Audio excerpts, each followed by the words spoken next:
So বিল্লুদের can ফুডের ব্যাপারে একটু কথা বলি আপনাদের সাথে। সো অনেক সময় চিকেন খেতে খেতে আমার বিল্লুরা টায়ার্ড হয়ে যায়, ওদের আর চিকেন খাইতে ইচ্ছা করে না, নষ্ট করে। তো আমি তখন এই জিনিসটা করি, এই ক্যান ফুডটা দিয়ে থাকি। আমি এখন বর্তমানে বেলোটার ক্যান ফুডটা দিতেছি, বেশ ভালোই এটা। আমি হচ্ছে অলওয়েজ জেলি টাইপের ক্যান ফুডটা দিই, চাঙ্কি ওরা খায় না। তো যেটা আমি নর্মালি করি যে যদি বেশি মানে ধরেন 2-1 দিন একটু বিরক্ত লাগতেছে, মুরগি খাইতে চাইতেছে না, তো তখন হচ্ছে গিয়ে আমি আপনার মুরগির সাথেই ক্যান ফুডটা একটু মিক্স করে দিই। কিন্তু 2-1 সময় ধরেন একদমই মুরগি খাইতে চায় না, দেখেন সবাই পাগল হয়ে গেছে এটার স্মেল পেয়েই সবার মাথা খারাপ হয়ে গেছে, সব বিল্লুরা চলে আসছে খাওয়ার জন্য।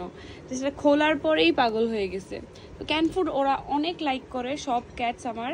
তো যেটা হয়েছে যে একদম ধরেন একদমই মুরগি খেতে চাচ্ছে না 2-3 দিন ধরে ওরা।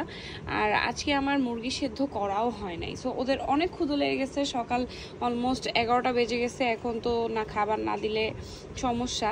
তো এখন আমি করছি যেটা, মাংস যদিও চড়াই দিছি বাট ফ্রিজে ছিল, যেটা হয় যে ডিফ্রস্ট হইতে টাইম লাগতেছে। তো আমি এটা এখন তাড়াতাড়ি ওদেরকে এটা দিব। এখন সবাই পাগল হয়ে গেছে, দেখেন সবাই পাগল হয়ে গেছে খাওয়ার জন্য।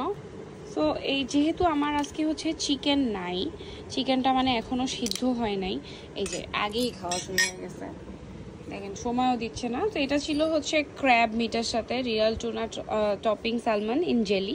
আমি বিভিন্ন ফ্লেভারের আনি আর কি।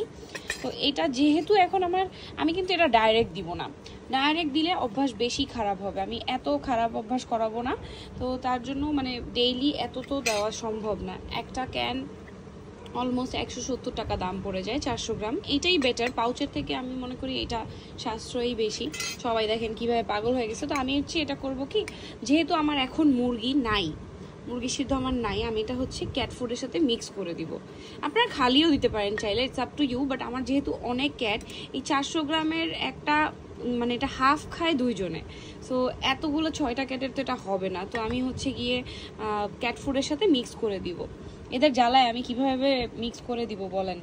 তুম্বা তো হাত দিয়ে খাওয়া শুরু করে দিছে, বাহ সাবাস। সো আমি যেটা করব, একটা চামচ দিয়ে এগুলো বের করে আমি এদের জ্বালায় কাজও করতে পারতেছি না, দেখেন কিভাবে ডিস্টার্ব করতেছে। দুম্বা লিটারালি হাত দিয়ে খাওয়া শুরু করে দিছে। ওদিকে চোরামি কইরা কিন্তু ট্রিনিটি অলরেডি শুরু করে দিছে খাওয়া। উফ, দেখেন চোরেরা সব খাওয়া অলরেডি শুরু করে দিছে এদের জ্বালায়। তো আমি হচ্ছে পুরাটা ঢেলে নিছি। এখন এর ভিতরে আমি হইতেছে কিছু ক্যান ফুড দিব। ক্যান ফুড দিয়ে দেন এটা হইতেছে মানে ড্রাই ফ্রুটটা আর কি, ড্রাই ফ্রুট দিয়ে ভুলে ক্যান ফুডের সাথে ড্রাই ফ্রুট মিক্স করে দিব। তো এটা দিয়ে ওদের সুন্দর আজকে একবেলা খাবার হয়ে যাবে। চিকেন সিদ্ধ করে হয়তো বিকালে আমি দিব আবার। সো এই ছিল, দেখেন সবাই পাগল হয়ে গেছে খাওয়ার জন্য, রোস্টও জায়গা পাইতেছে না। সো এটা অনেক মজা করে খায়। এটা সবসময় দিবেন না, সবসময় দিয়ে অভ্যাস নষ্ট করবেন না বিড়ালের। আমি আবারও বলতেছি, মাঝে মাঝে দিয়েন এবং বিভিন্ন ফ্লেভারের দেওয়ার ট্রাই করেন। এছাড়া আপনাদের যদি একটা বিড়াল থাকে, পাউচ দিতে পারেন। আর এই ক্যানটা খোলার পরে আপনি 1 সপ্তাহ পর্যন্ত ফ্রিজে রাখতে পারবেন, বাট ঢাকনা মুখে লাগিয়ে আর কি, বা একটা পলিথিন দিয়ে মুখটা সিল করে দিয়ে ফ্রিজে 1 সপ্তাহ পর্যন্ত রাখতে পারবেন, বাট এর বেশি রাখবেন না, খাওয়ায় ফেলবেন ক্যান ফুডটা।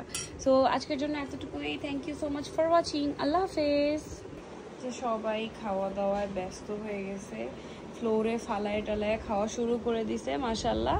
বাট এটা পেয়ে সবাই অনেক খুশি।